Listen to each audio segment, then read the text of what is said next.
video we are going to see how we can create a CloudFront distribution. So from the AWS management console, I'll go to the services and then I'll click on the CloudFront.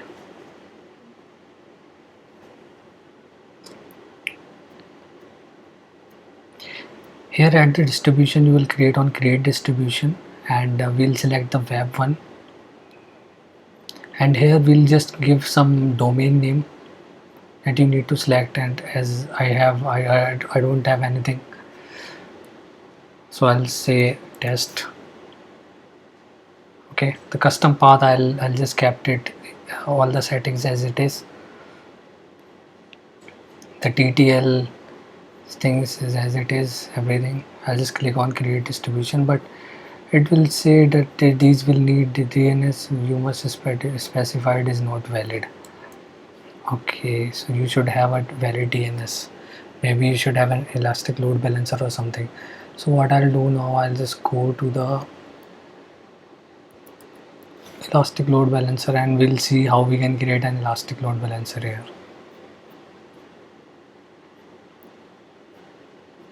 Okay, so this is the tab of the load balancer.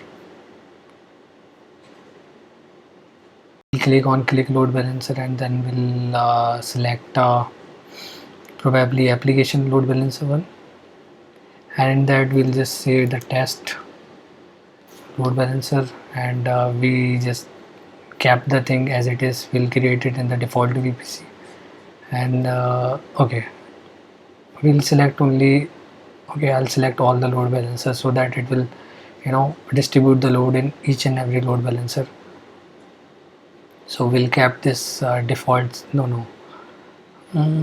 I think, okay, we'll select the text EC2 load balancer.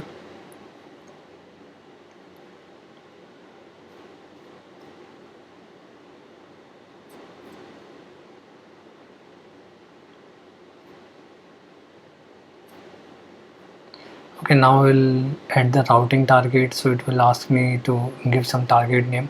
So I'll say a front end target name is of that. This will create a new target group, and these target groups are, we need to select it from the instances. So right now we don't have any instance, so we'll just create the load balancer with this. So this is how you will create a load balancer name test. So as you can see, the load balancer is there. This is the application load balancer, and now we'll go to the CloudFront distribution. Alright, we will put this CloudFront in the front of this load balancer. We'll go on create distribution, get started, and I'll just, now you can see that the elastic load balancer appears here. Alright, we'll kept everything the same way, but I'll explain you, like if you want to just change it from HTTP to HTTPS or to do some other settings, you can do that. I'll just click on create distribution. So it will start the status, it will start it creating it, and currently its status is in progress and status is enabled. You can check the origins, and if you want to add some CNAMEs over here, like if I have kind of www.google.com, facebook.com, anything that I can add in this distribution, and that should be displayed in this CNAME. So for now this will be in this state. It will take quite a few time to load. Meanwhile, I'll show you the settings.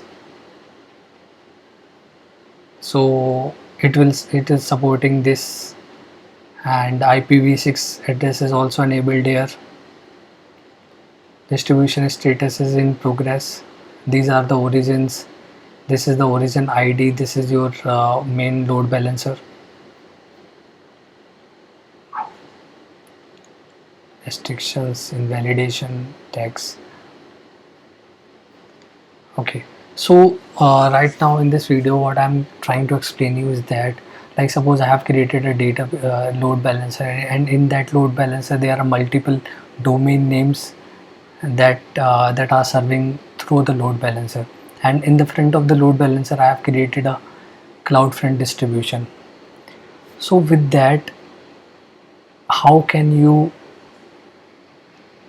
remove the cache, how can you invalidate the cache, that I'm going to show you. So till then, it's going to be created within 1 or 2 minutes now. So I'll go and tell you where you can change it. As you can see, this tab, invalidation tab, this invalidation tab will help you remove all the caching. And suppose I have 4 domains and I have to just remove everything from them, from every path, then what I'll do, I'll just slash star, I'll just create invalidated. So this will start in progress, and this is the only way how you can create CloudFront distribution, and you can remove the cache. Thank you.